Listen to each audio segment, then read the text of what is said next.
Ladies and gentlemen, if you will please direct your attention to the north end of our field, near the football building, we will begin this evening's homecoming processional.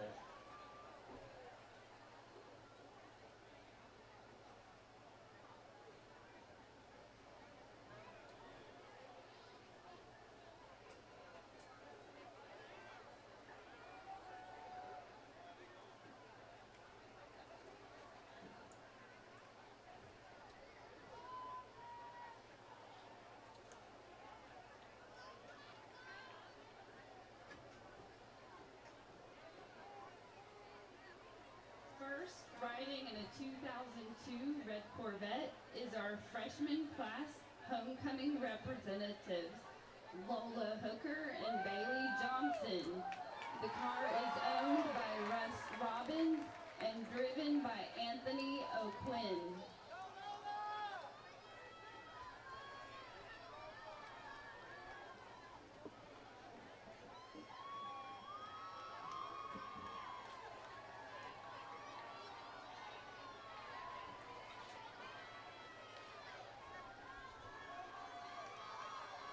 Next, riding in the 1996 silver Corvette is our sophomore class homecoming representatives, Paris Austin and Samantha Chavero. The car is owned and driven by Bob Blondell.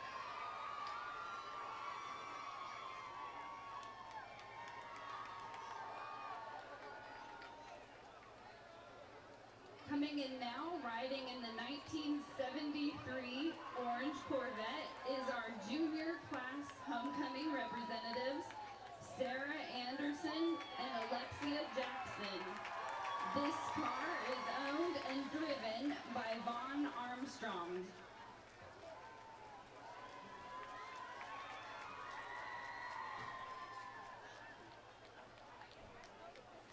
Now we will introduce our senior class representatives individually. These are the ladies nominated for Homecoming Queen.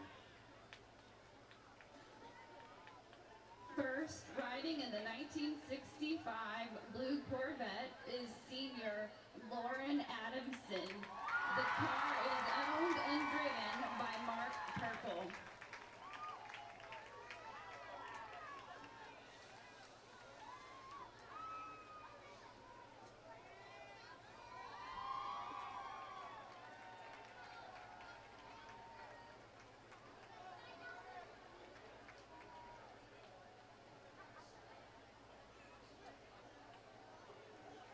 Next, riding in the 1963 white Corvette is senior Gracie Anderson.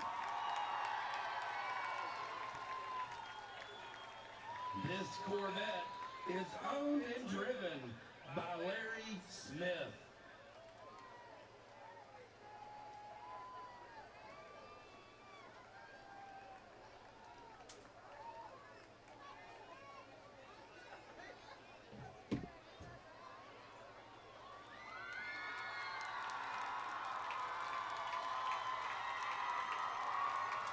Now riding in the 1960 black Corvette is senior Sarah Beth Dale. This car is owned and driven by Stoney Daniel.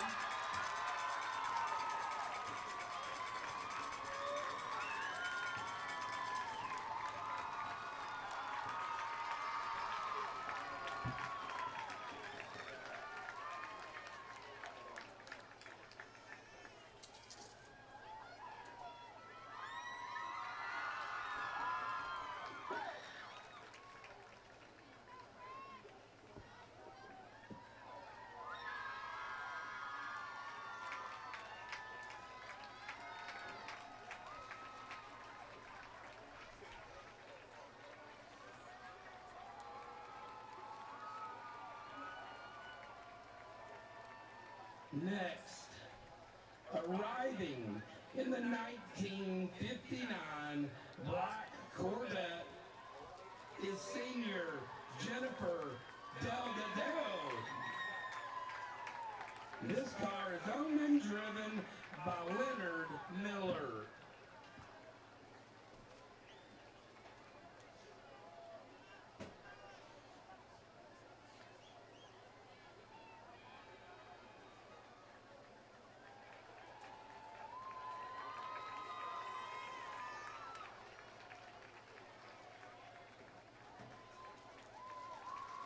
And last but not least, coming in the 1956 black Corvette is Senior Kingham Major. The car is owned and driven by Russ Robbins.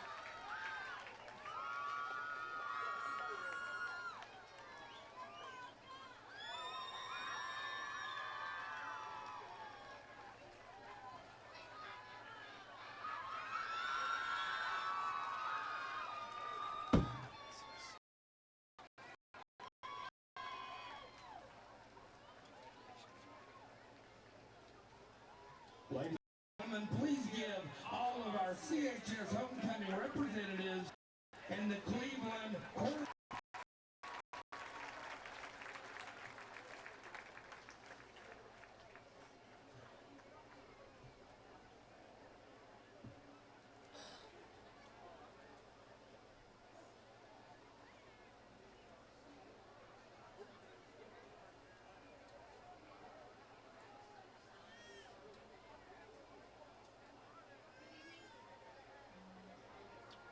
Good evening, ladies and gentlemen. Welcome to the 2019-2020 Cleveland High School Homecoming Ceremony. We want to extend a special welcome to all Cleveland High School alumni, parents, faculty and staff, students and members of our community. At this time, please focus your attention to the 50-yard line of our field for the homecoming presentation. Leading our homecoming court tonight is Cleveland High School Principal, Mrs. Autumn O'Brien.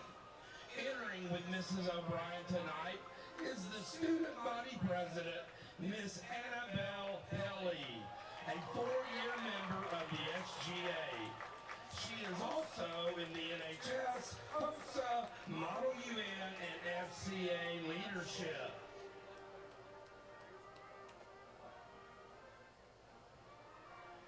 Now we would like to present our 2019-2020 Cleveland High School Homecoming Court.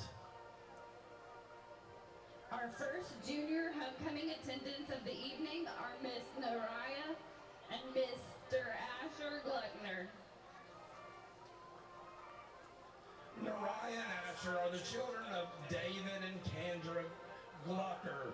Nariah is in kindergarten and Asher is in 2nd grade, both at Hopewell Elementary. Itson. Jameson plays JV, football, and baseball at CHS.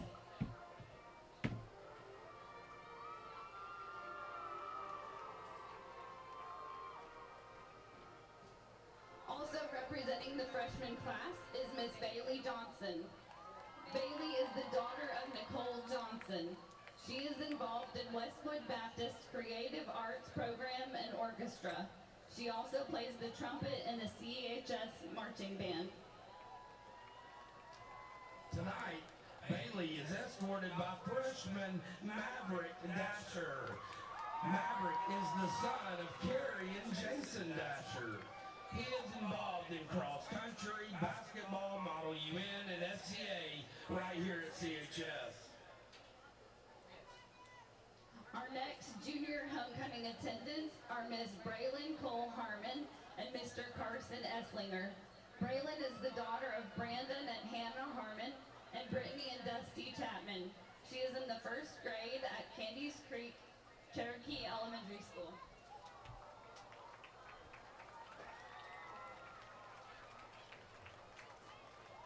Mr. Carson Esslinger is the son of Randy and Heath Esslinger.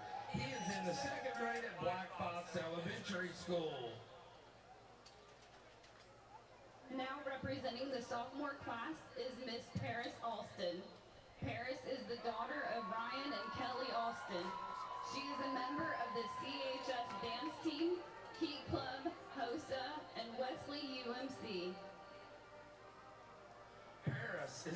escorted tonight by sophomore Hayden Sin, the son of Susanna and Jason Sin. Hayden runs cross country at Cleveland High School.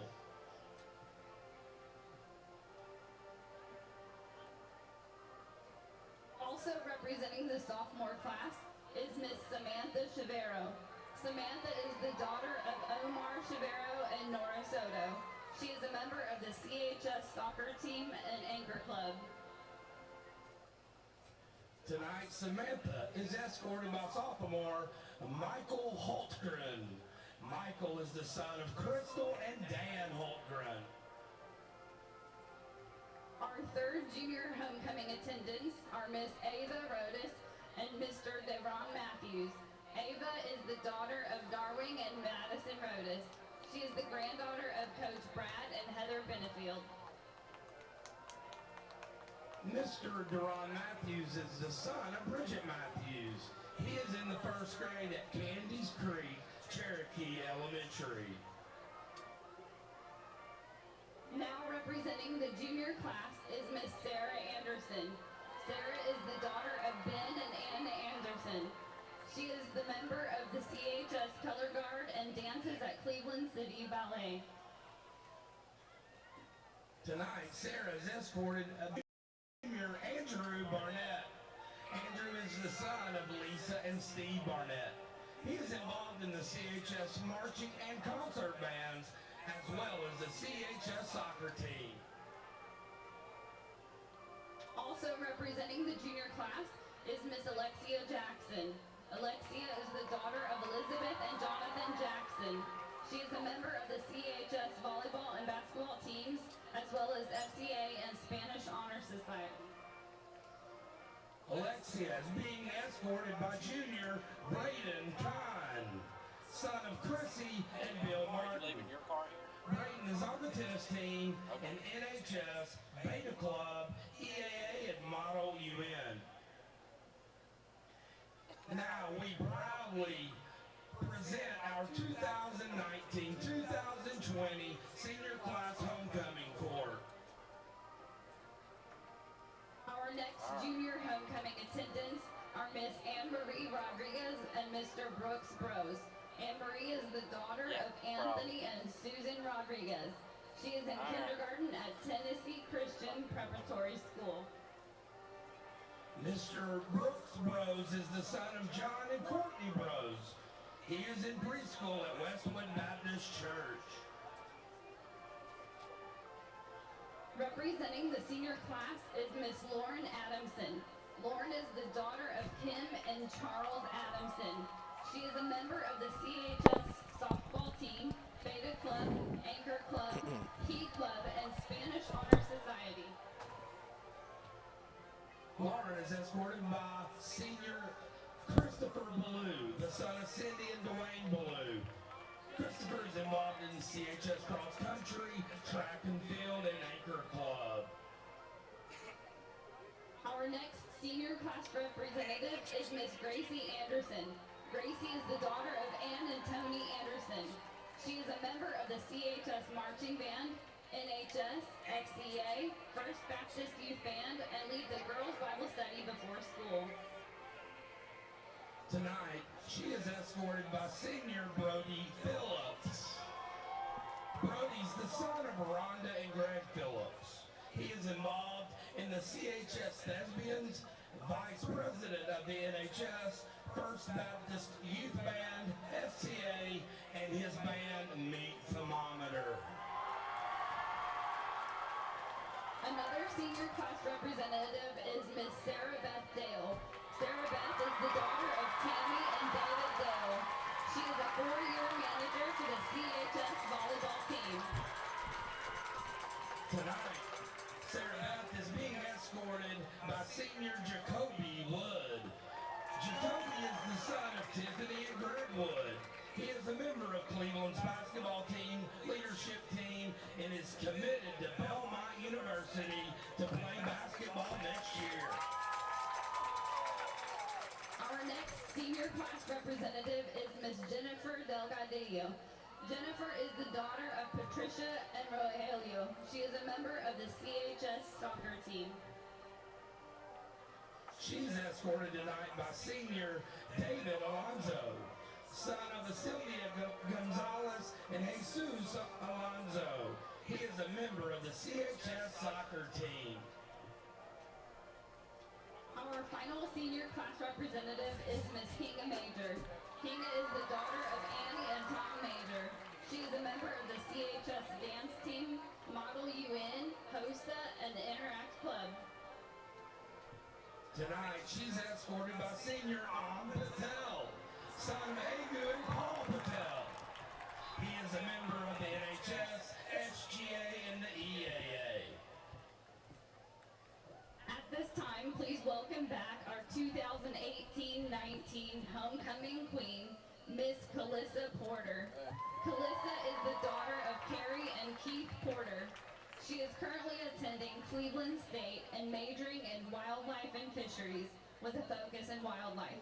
She plans to attend Tennessee Tech after Cleveland State. Our final junior homecoming attendant escorting our former queen is Mr. Caden Ware. Caden is the son of Jessica and Avery Ware. He is the grandson of Avery and Paula Ware, and he's in kindergarten at Blythe Bower. Please show your appreciation for Cleveland High School's 2019-2020 homecoming court.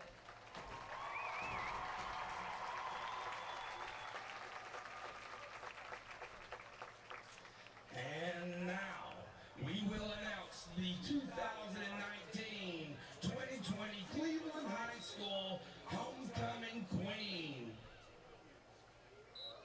Ladies and gentlemen, the 2019-2020 homecoming queen is Miss Sarah Beth Dale.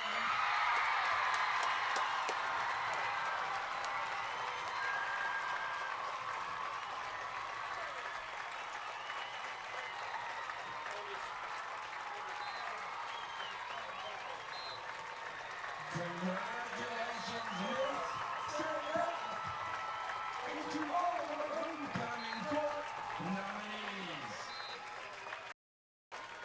Please stand at this time for the singing of our alma mater performed by our CHS marching band under the direction of band directors Mr. Jim Burton, Mr. Alex Ditton, and Mrs. Andy Wendorf.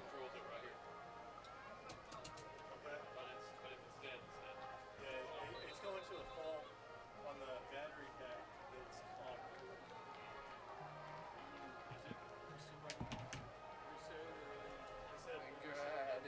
Gratitude we sing as days and years go by.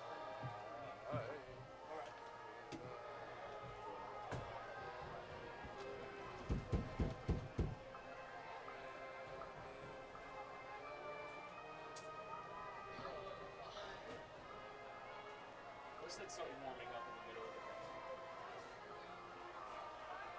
Because no one cares about the band. I need more sugar.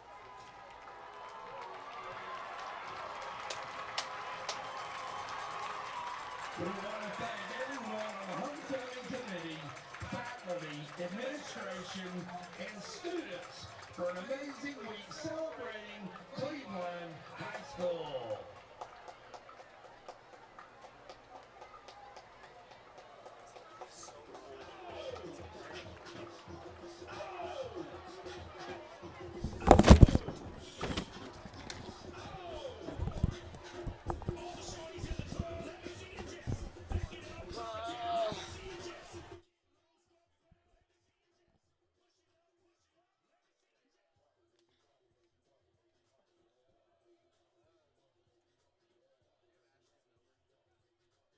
Huh? Maybe.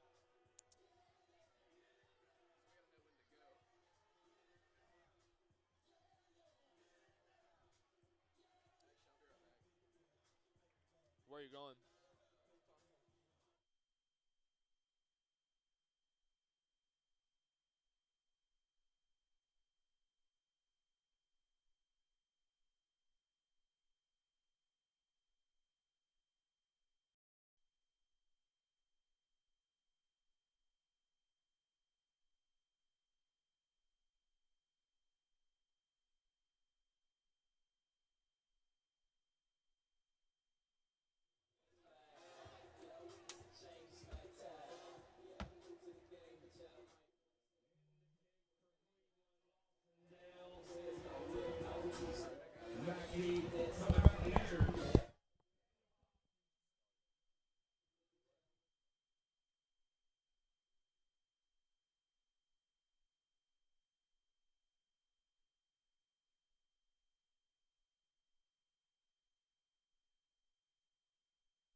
first half.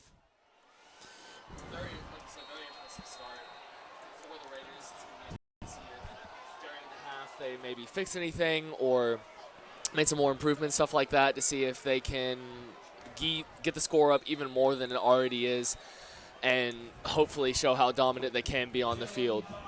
And on the kickoff, that ball is bobbled by Hurst, and he will just fall on it at about the 19-yard line, and that'll make it 1st and 10 for this Heritage offense.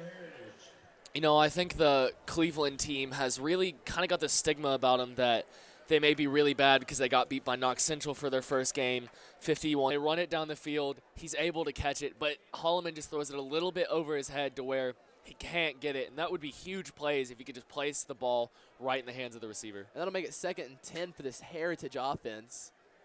Holloman will hand it off up the middle.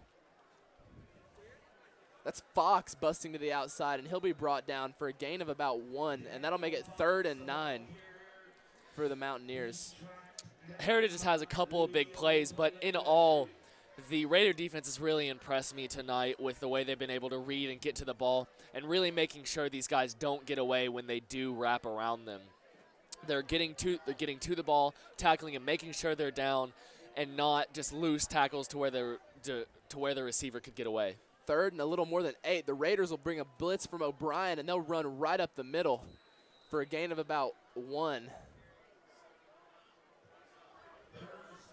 That's just Hurst like I on was the saying, carry. like I was saying before the half, this offense is so inconsistent. Now they're punting, and before the half they had a really good drive, driving it down the field, but initially having a turnover on downs. But sometimes they'll do really good plays down the field, and other times they'll just run it right up the middle and get nowhere.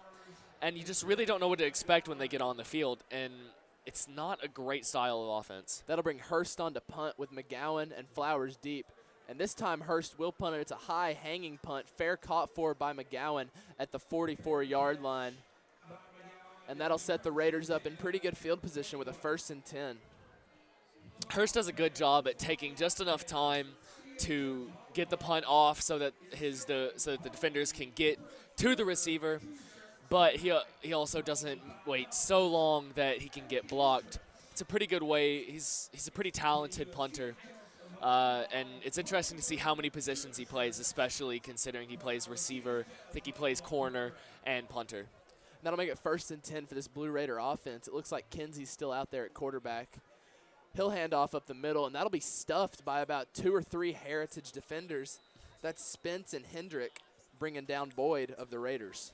Not a lot that we've seen stuff like that today, as Tito Boyd has been so strong and so fast. But the Heritage defense has got a little bit of break, and we'll see if they have found a way to defend against him if he won't get as many yards, as he's already probably put up about 60 yards this game. That'll make it 2nd and 10 for the Blue Raider offense. It's a big stop for the Mountaineers looking to get some points on the board. Kinsey will hand off to Boyd on a counter. Boyd will cut back, and he'll find a hole and keep his legs churning all the way down to the 46-yard line. A big gain of 8 on what looked like nothing. But Boyd found a hole and kept his legs churning. Just as he found a hole, he carried a few people with that.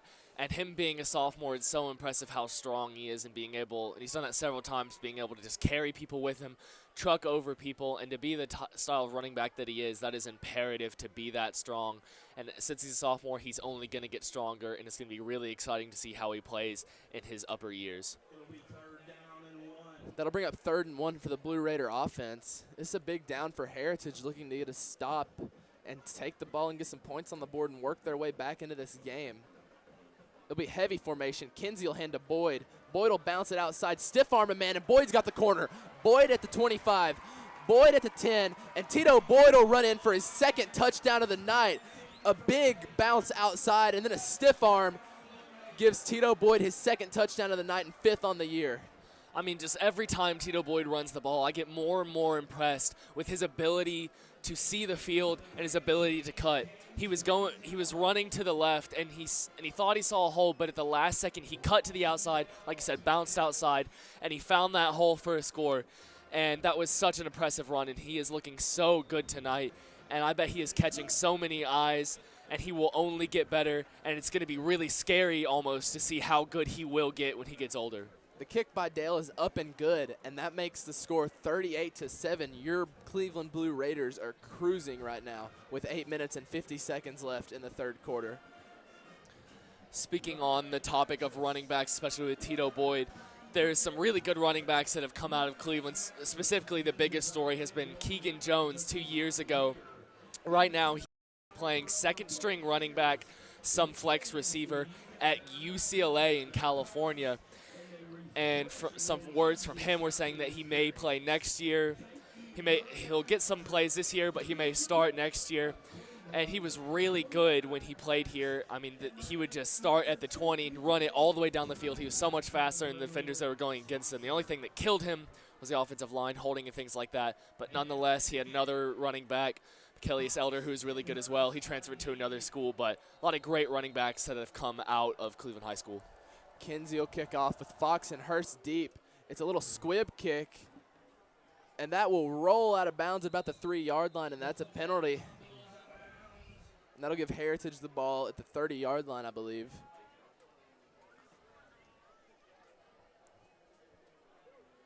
Hopefully Heritage can get the 35-yard line. Hopefully Heritage can get something a little bit started now, try a little bit different things. And Holloman really needs to start making sure he is taking his time to throw the ball, not taking too long, but taking enough time that he knows where he's throwing it and putting the placement well, because when they are good placement, sometimes the receivers drop it, but he's just overthrowing a lot, throwing behind, throwing lower passes.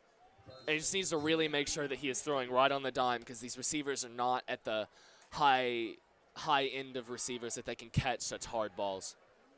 Holloman will take the snap. He'll fire it across the middle, and that is dropped, and there's a flag thrown on that play. The pass was intended for Chase Riddings off the hands. Flag on the play. And that's a holding on Heritage. Another penalty that you can't have happen when you're down, especially 38-7. You just want to try to stay in the game, try to get some type of score, move down the field, and it makes it really hard when you have just small penalties like that, and you need to make sure that those don't happen. That penalty will be accepted by the Raiders, and that'll make it 1st and 20 from Heritage's own 25-yard line.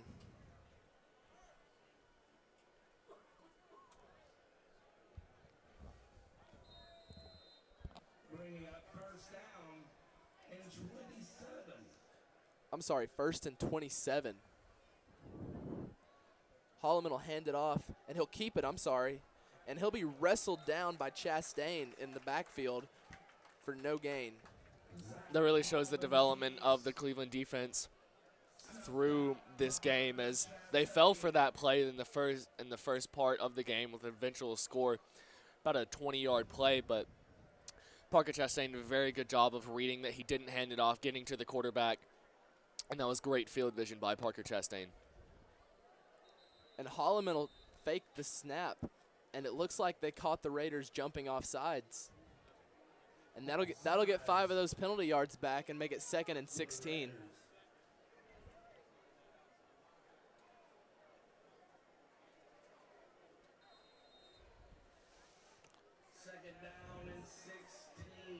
Second and 16 from their own 29-yard line. Holloman will roll out left. He'll throw across his body, and that is off the hand of the Cleveland defender. That's intended for Kurt Hedrick. That's incomplete, right off the hands of the Cleveland corner.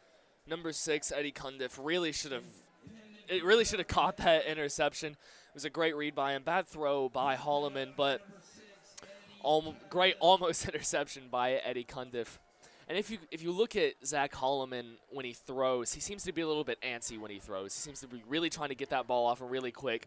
And they're not as accurate as you want them to be when you're throwing that quickly. So like I said before, he needs to take a little bit more time to make sure that ball is really getting to the hands of the receivers. That's a tough play for a right-handed quarterback to make, rolling out to his left. This time he'll stand in the pocket and fire across the middle. It looks like there should be a flag, and there it is. It looks like it'll be pass interference on the Raiders, number 33, Leo Palale. Leo Palele seemed to hold the receiver's arm as he was trying to catch it, and that ball was catchable, but it can be kind of thin ice because he wasn't going to catch. The ball seemed to come off of the hands of the receiver, and then he held his arm, but in the end that is still a penalty, holding his arm like that, and some pretty good yard gainage for the Heritage offense. And it will be pass interference. It's a 15-yard penalty and an automatic first down,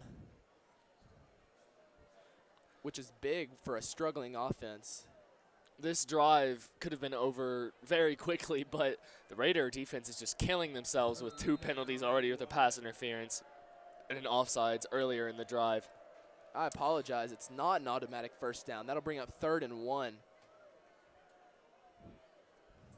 Another 3rd down for this Heritage offense. Holloman will try a hard count and will not get the Raiders jumping this time.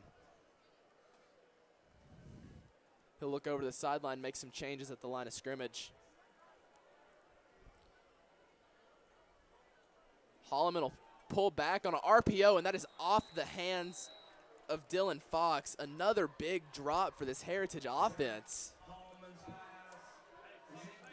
These Raider backs almost don't have to do anything. All they do is sitting there, the receivers get open, but they can just not catch the ball that was right in the hands of the receiver, but it just bounced right off his hands. And you can't do that if you want to end this streak of losing 2 years in a row. Some defensive troubles for the Raiders there. 12 men on the field. They'll have to rush off McGowan at the last minute. But it'll be 4th and 1, and this Heritage offense will bring out the punt team. It'll be Hurst with Flowers deep. And you got to be expecting of a fake punt here. 4th and 1 from their own 45-yard line. It doesn't seem like a punting situation. And there's a flag on the play. Some weird stuff going on with the pre-snap formations on both sides of the ball. Delay a game on Heritage. And that'll make it 4th and 6. And something that both teams have to note is both play clocks are off right now due to technical difficulties, so the time is kept by the back judge. It's going to be tough for these teams to know when to snap the ball. Hurst will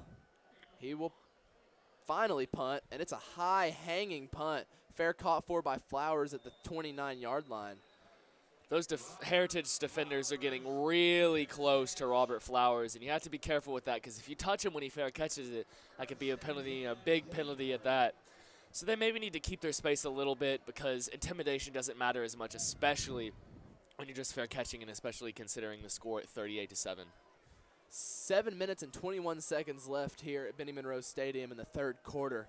And this Blue Raider team still leads 38-7 over the winless Heritage Mountaineers. A little bit of slower start for the Raiders, especially since Heritage drive took so long.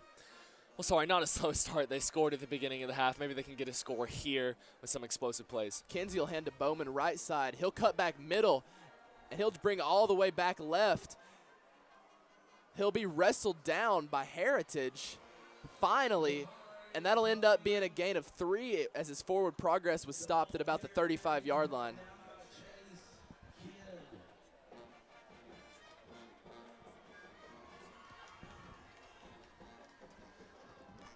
On that play, Bowman almost turned the corner, and he had a lead blocker in front of him with a lot of green grass. And that would have definitely been a touchdown if he had not been wrestled down by Chase Kidd of the Mountaineers.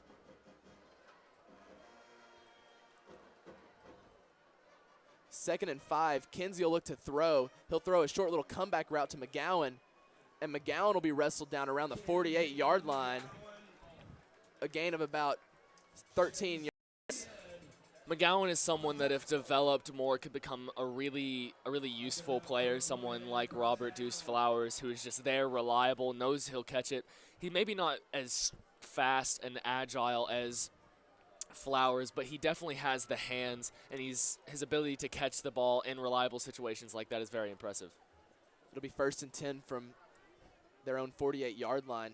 Kinsey will hand off up the middle to Bowman. Bowman will be stopped at the line, but he'll wrestle forward for a gain of about 4, making it 2nd and 6.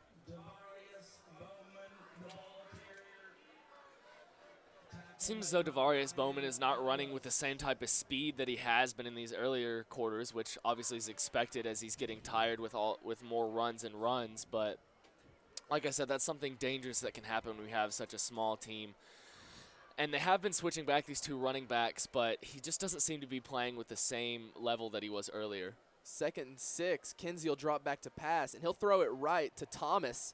Thomas will make a little juke move, and he'll be wrestled down at about the 37-yard line, a gain of about 10 for a Cleveland 1st down.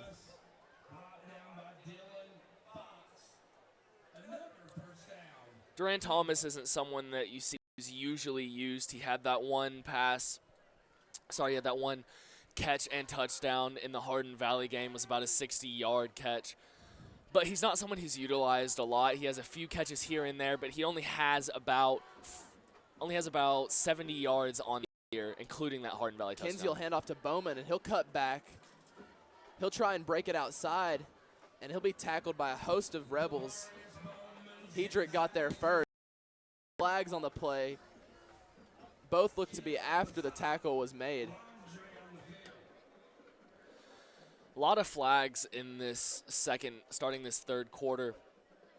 I think there's probably been about 5 or 6. 2 or 3 happened on that first Heritage drive of the half.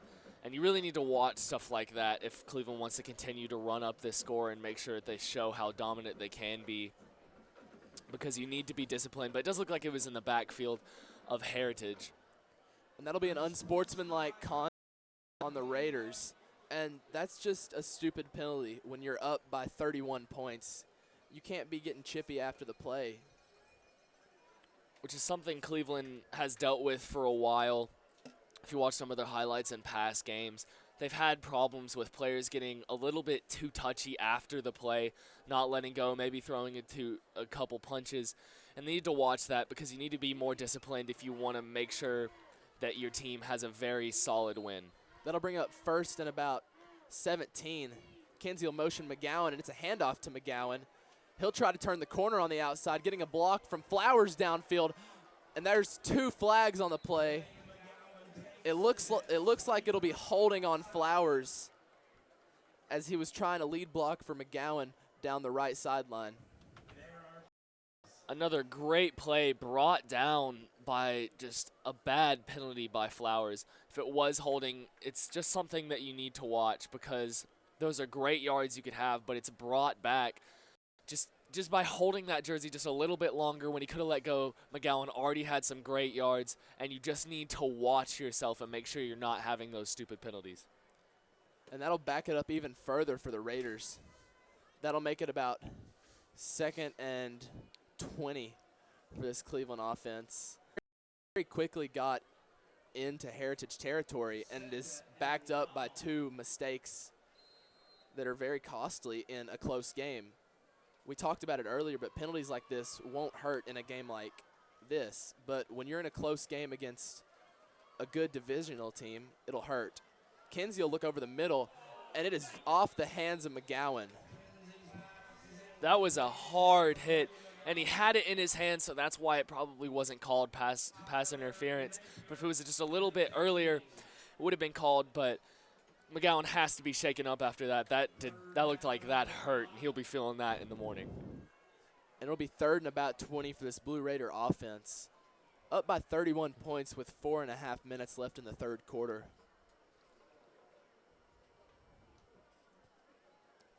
Like to see a little bit longer passes, maybe to Flowers, as he seems that's a really effective play when you're in positions like this at 3rd and 18. Kinsey will take the snap. He'll look right to Flowers and just throw up a one-on-one ball. It'll be caught by Flowers, and they will say he was out of bounds. And that'll bring up 4th and long for the Blue Raiders. And, you know, you look at plays like that and you think, why couldn't he just get that 1 foot in?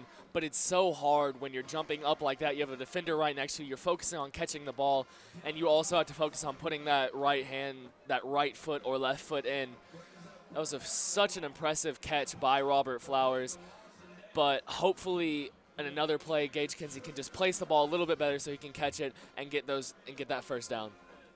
That'll bring on Lawson Dale to punt for the Raiders, his first punt of the night, which is a good sign if you can make it to the third quarter without having to punt.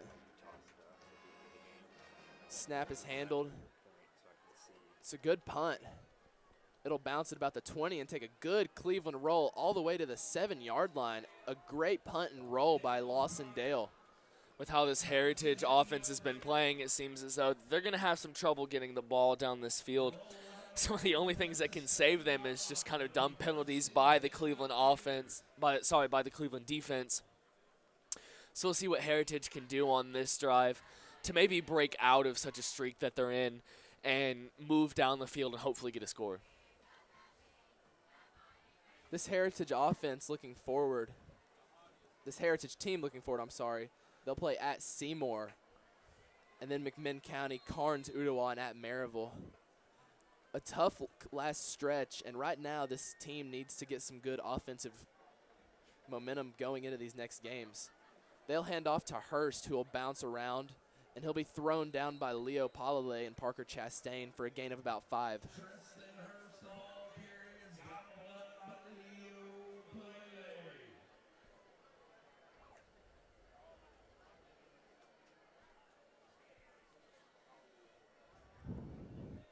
That'll bring up second and about 3 for this Heritage offense.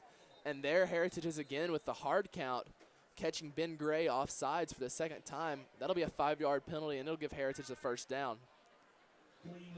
They're really using that hard count very wisely. Is trying to get those yards because they know they're not the most explosive team, but they can get those extra yards based off penalties like that because they know they can catch those defenders off guard. That'll bring up 1st and 10 from their own 19-yard line. Holloman will hand off up to Hurst, and he'll be immediately stopped by Ben Gray. And that's the man who jumped off sides, getting a stop for a loss of about 4, getting those yards right back for the Raiders.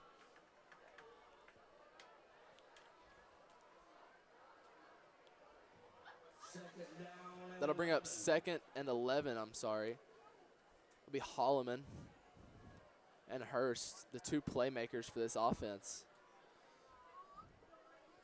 Holloman will pull back, and he'll fire across the middle, and that'll be punched out by Chastain. It looks like Jordan Taylor, the receiver of the Mountaineers, had it in his gut, and it was popped out by Chastain. It'll be an incomplete pass. Little local score update. Bradley is playing Ottawa. It is currently 34-21 in the third quarter right now. Well, they're going to kick off here in a few minutes to Ottawa. So pretty close game for Bradley considering 2 weeks ago win against Heritage was about 62-14. That'll bring up 3rd and 11 here for the Mountaineer offense at the Blue Raider at their own 18-yard line. Holloman will look right.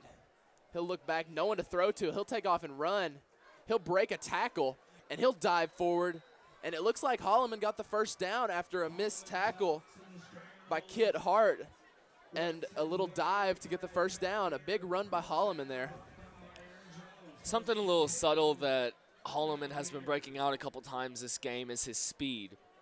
He hasn't used it much. You don't see it much in other games that he plays.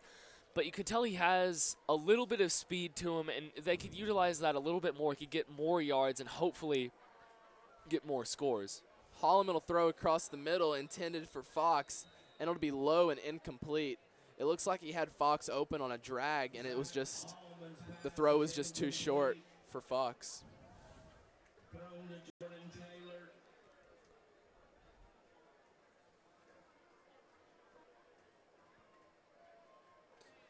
That'll bring up 2nd and 10 for the Mountaineers.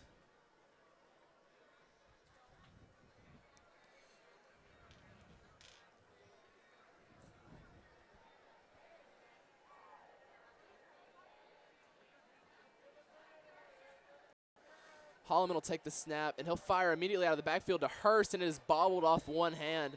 A high throw. Seemed like Hurst might have been able to catch that with two hands, but maybe just with one. Either way, it was not a great pass by Holloman, and Holloman and his receivers need to figure something out because their communication is just not happening. That'll bring up 3rd and 10. Another local county update. Walker Valley is playing White County right now. Walker is winning 14-10. Walker's first game they won in about a year or two was their first game in Knoxville. So hopefully they can pull out this win for a 2-2 record. And Holloman will throw incomplete on 3rd down, facing heavy pressure from O'Brien from his right side. O'Brien got a good hit on the quarterback coming off the outside linebacker blitz, and that'll bring on the punt team for Heritage. Pretty impressive the way that Holloman got that ball out, even with such hard pressure. Now, it wasn't a great pass, obviously. It is a turnover on downs. But it does seem he's only a junior, so it seems to be something that he could develop. And that'll be a high punt. Flowers will field it, and he will not fair catch, and he'll be immediately wrapped up. A dangerous play for Flowers not to fair catch that. With the timing that Hurst has on his punts, and he can't punt super far, so it's not super long for those defenders to get to Flowers. I don't know why he wouldn't fair catch that. I don't know if he thought that they weren't as close as they are, they wouldn't be. He thought it could run it like that other one. But obviously they were closer than he anticipated, and he was taken down immediately, even though they do have some pretty good field position at about the 43-yard line. That'll bring up 1st and 10 from the Blue Raiders at their own 43-yard line. Most of the first-team offense is still in the game for the Raiders. Kinsey will hand off to Boyd. They'll pull a guard. Boyd finds a seam, and he'll keep his legs moving all the way down to the Heritage 30-yard line. A gain of about 40 yards for Tito Boyd. And if there was going to be a player of the game, it would have to be Tito Boyd. I mean, he has looked so good tonight.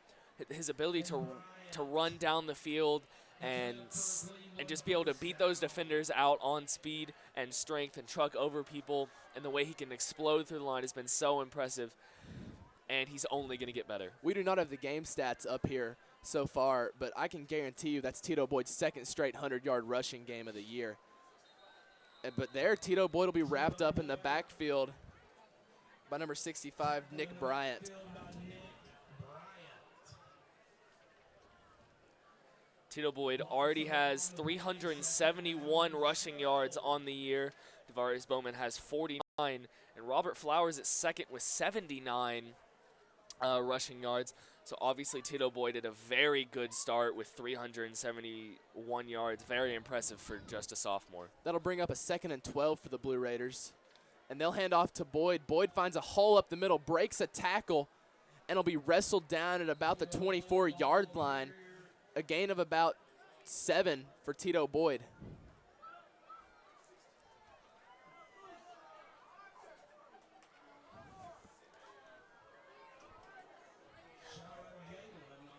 That's Sean Galen on the tackle. That'll make it 3rd and 5 for the Blue Raiders.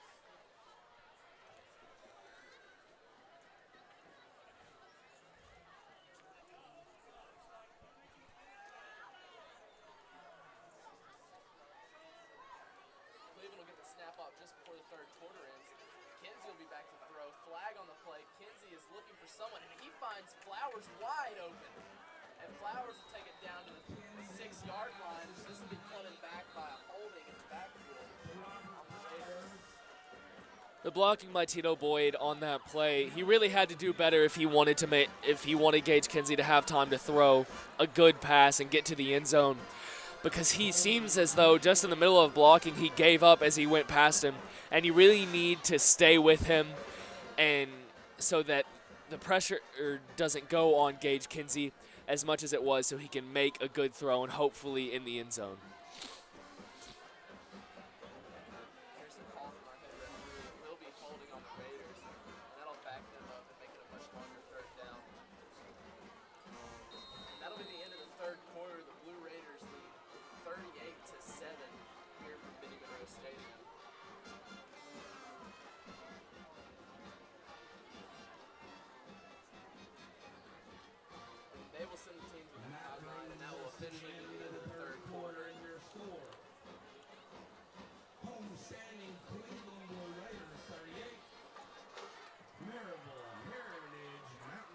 Hopefully Cleveland can come out of the gate on this fourth quarter the way they did in the third quarter with a score. They've had a pretty good drive so far with a couple of big plays.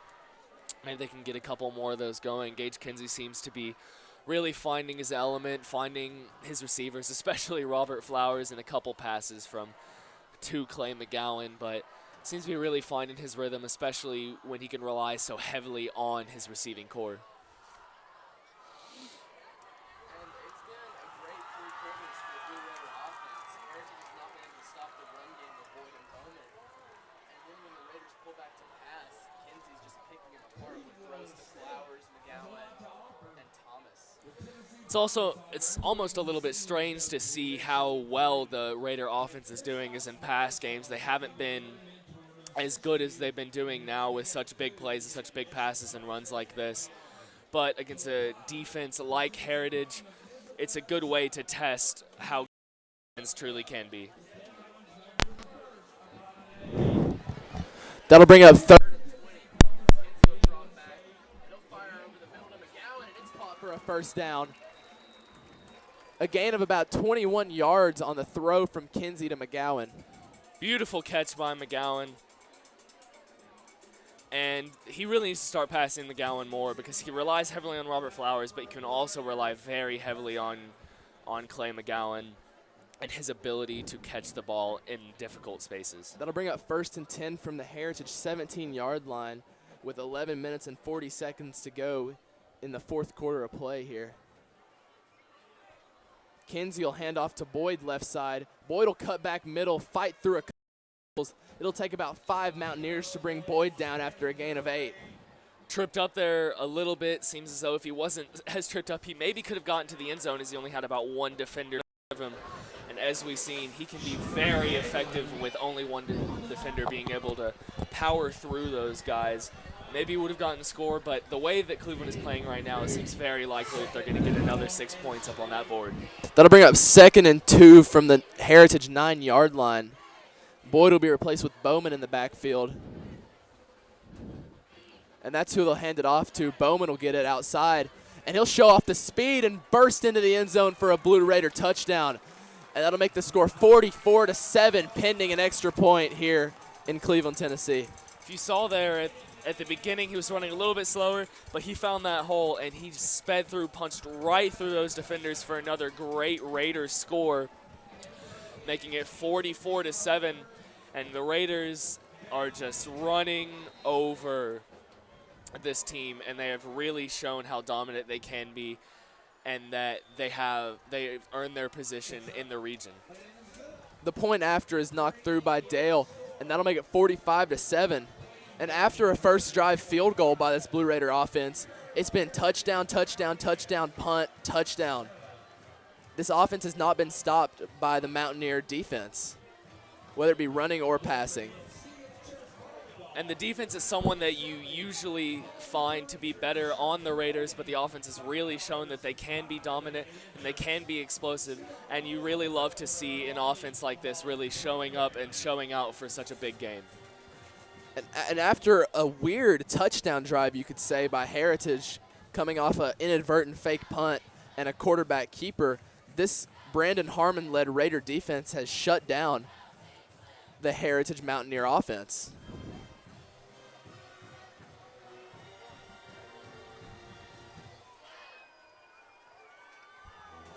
That'll bring Dale to kick it off with Hurst and Fox deep to return. Be a good kick fielded by Hurst at about the 10-yard line. He'll follow his blockers up the middle, and he'll be stopped by Leo Palale at around the 30-yard line. That's a good running room on that one, but Leo Palale eventually got him, just barely got him by the heel. Good play by Leo Palale, and pretty good field position for the Raider defense to be able to stop this Heritage offense. And right now, Heritage is just looking for some points to put on the board to keep morale up. I mean, they haven't scored over 7 points in a lot of their games this year. So another touchdown will be big for this offense. Holloman will hand it off to Fox running right side. He'll try to spin back, and he'll be stopped by Thomas and Palale. That kind of run isn't something that you've seen a lot during this game. They usually run up the middle or little screen passes to the side. But in that play, you can see why they don't run it, as the Raider defense really just stuffed him for a loss of yards. That'll bring up 2nd and 14 from their own 26-yard line. Holloman will roll out right, and he'll chuck it deep to Hurst, and it's caught. A great catch by Hurst after a great throw from Holloman, and there's a flag in the backfield as Holloman's on the ground. This looks to be a roughing the passer, which will add on 15 yards. It is roughing the passer, a costly penalty for the Raiders after the big catch by Hurst. So far, a great drive by Heritage, getting a big play just then with Hurst, and now some big yards off of roughing the passer. And they're really moving down the field here, and they may be explosive enough on this drive to be able to score. And that'll end up being about a 30-yard gain with the penalty. And we saw that rollout play earlier in the game where Holloman rolled out to his left, but as a right-handed quarterback, he was forced to throw across his body. So they come back and run the play to the right side, and he delivers a strike to Hurst for a gain of about 15 and takes the hit for another 15-yard penalty. It'll be 1st and 10 from the Blue Raider 43-yard line. Holloman will go to the hard count and look back to the sideline, call the play at the line.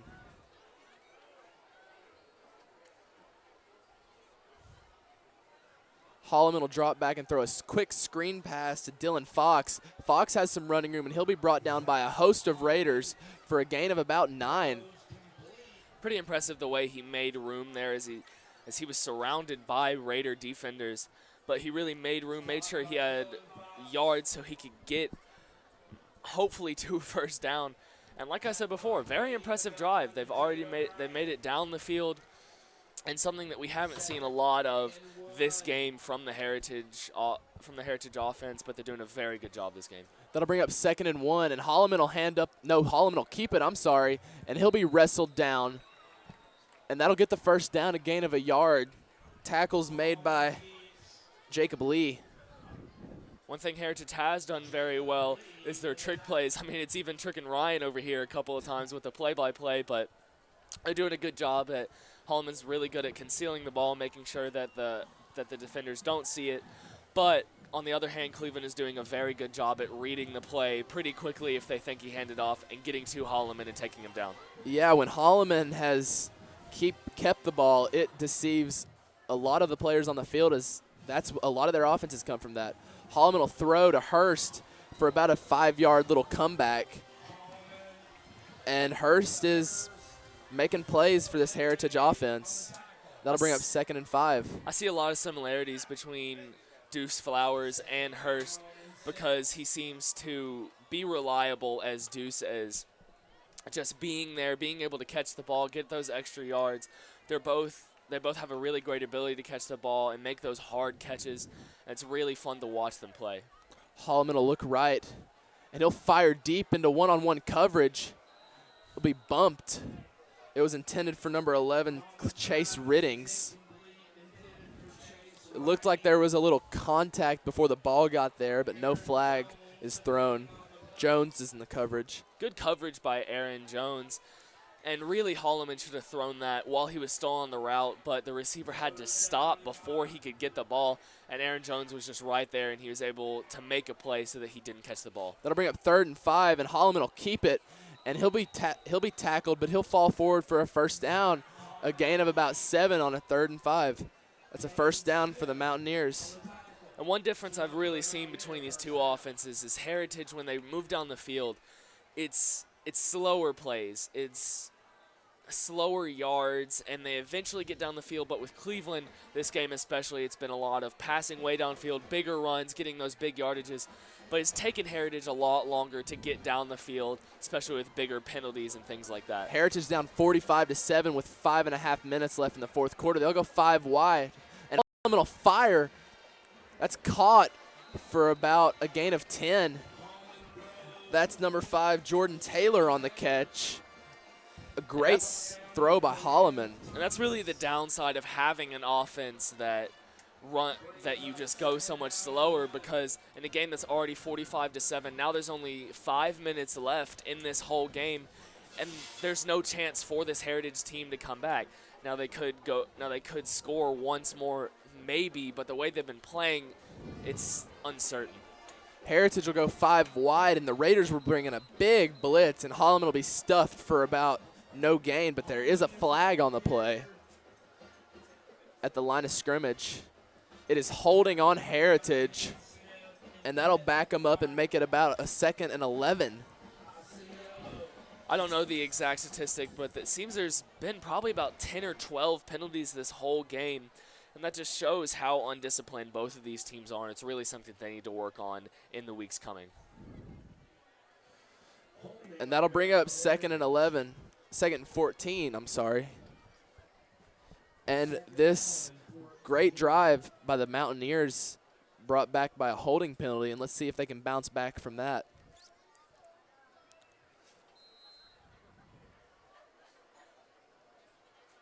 Holloman will roll out right, and he'll fire down to the flats. That's Chase Riddings for a gain of about 10 to make it 3rd and 4. And it feels like they really are trying to run down this clock, because they are not looking towards the end zone. They are looking for these small yardages to get the first down and eventually get to the end zone.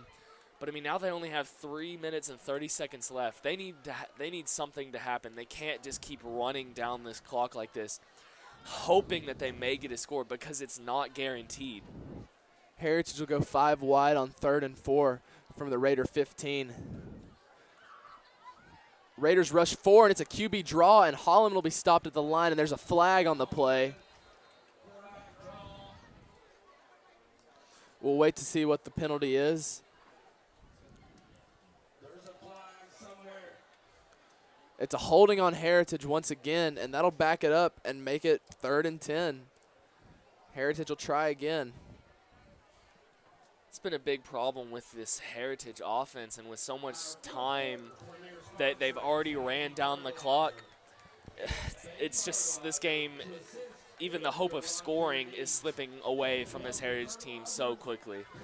And this drive has really hurt them. It seems as though it's been helping them until they just get a penalty like this, and the clock continues to run, and now they're so much farther back from the end zone. That'll make it 3rd and 10, and Holloman facing pressure. He'll take off, and there's nobody to stop him, and he'll be dragged down from behind by Leo Palale. A big run on the blitz by the quarterback, Hallman. Have 2 minutes to score. They're really close to the end zone. And if they run another big play like that, they may be able to get this into the end zone for just one last score before the end of this game. I think that's really just what they're trying to do. And maybe the Raiders can get a stop on here, but the way it's going, it's not looking likely. That'll make it 1st and goal from the 6-yard line. Another blitz from the Raiders, and they'll throw out the screen to Fox. A great open field tackle by McGowan. And that'll make it 2nd and goal from the 8-yard line. Just as these Heritage Mountaineers help themselves, they just get a loss of yards like that and keep hurting themselves. And they need to have a play towards the end zone, not small screen passes like this. They need to look towards the end zone and try to get a score.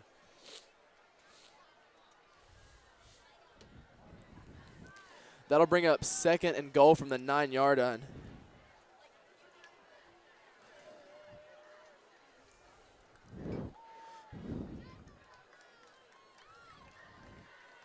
Holland will look to throw. He's got all the time in the world. Oh, a big hit. Hurst with the reception broken up by. A great stop by Duran Thomas. He looked like he was going to get into the end zone, but Duran really made sure that he was there. He saw him, and he hit him. And the clock is really running down for this Heritage team. They have 30 seconds left, time for maybe a couple more plays, but if they keep taking the time that they are, they only have time for about 1 or 2 more plays, and they need to get something done. That'll bring up 3rd and goal. Holland will roll out. He'll fire across his body, and it'll be incomplete, short of the intended target, and that'll bring up 4th and goal from the 9-yard line. And the clock keeps running, and it doesn't look like they're going to get a playoff. They will and not. that will be the end of the game. Final 45-7. Cleveland Blue Raiders with a win. That'll make their record 3-2. Impressive win by the Raiders. So explosive, so dominant on offense and defense on both sides of the ball, being able to stop them on that last score. And it's great football that you love to see, especially if you're a Raiders fan tonight. And looking ahead for these Blue Raiders, they'll have a bye week, and then they'll go to Bradley Central, to Shelbyville Central, to McMinn County, to William Blount, 4 straight away games, and then they'll end the season senior night here at home versus Ottawa. The Bradley game between Cleveland should be a great game. It's always one of the most highly anticipated games of the season, as it's usually a good game. Last year they got beat by I don't remember the exact score, but Cleveland did get beat very handily. So hopefully Cleveland can really prepare for Bradley with this week off towards them, prepare well, and be able to beat the Bradley Bears for the first time in 5 or 6 years. Looking forward for the Heritage Mountaineers, they will go to Seymour. They'll play McMinn County at home, Carnes at home, Ottawa at home, and then they'll end the season at Maryville. A big win for the Raiders here, a game they were supposed to win, as Heritage is ranked last in the state in 6A. But either way, a win is a win, and that'll move the Raiders' district record to 1-2, overall record to 3-2, while Heritage falls to 0-5 and 0-2 in the district. And that continues their losing streak of losing for 2 years straight. I mean, Heritage has to figure something out. They have to really get those receivers' hands tough and ready for these games, because it is just not happening right now. A great win for the Blue Raiders. The offense looked untouchable. A great win for head coach Marty Wheeler. It's about his 103rd win. Very impressive career for Marty Wheeler, and hopefully with this Cleveland Blue Raiders he can continue to do this. And speaking of Marty Wheeler, he is down on the field with our sideline reporter Leah Hargis, who we'll send it down to in a minute. Coach Wheeler, that was a great game. How did you prepare for this game? Well, I mean, we just go back to what we we do every week, which is fundamentals. We start the week working on fundamentals, and then our guys have done a really nice job, I thought, this week of taking the game plan and being focused on what they needed to do. I think I'm really proud of the thing I'm most proud about is the way they came out ready to play. Against a team that, with what we got coming up next, would have been easy to overlook or come out flat. But really proud of our guys for the way they came out with the enthusiasm and the sense of urgency to get the win on homecoming. So the only thing I'm a little bit disappointed in is really me, is that I wanted to get some young guys in at the end, and I wasn't able to do it. But that's my fault, and I'll get better at that. How are you going to prepare throughout the next 2 weeks for Bradley? We're gonna go to work. I mean, it's we know it's a rival game, but it's as far as preparation and the way we approach it, it won't change a whole lot. It's just I think our guys are starting to play better. We're starting to improve in a lot of areas and starting to gain a little bit of confidence. So the main thing is we got to remember what got us here, which was hard work and fundamentals and preparation. So won't a lot change at all. As far as the next 2 weeks, we'll take the open week and use that to get a couple guys banged up, maybe healthy, and just go to work and improve on the things that we're doing and get better at them. Thank you, Coach Wheeler. That was a great game. Thank you so much. Now back up to you guys in the booth.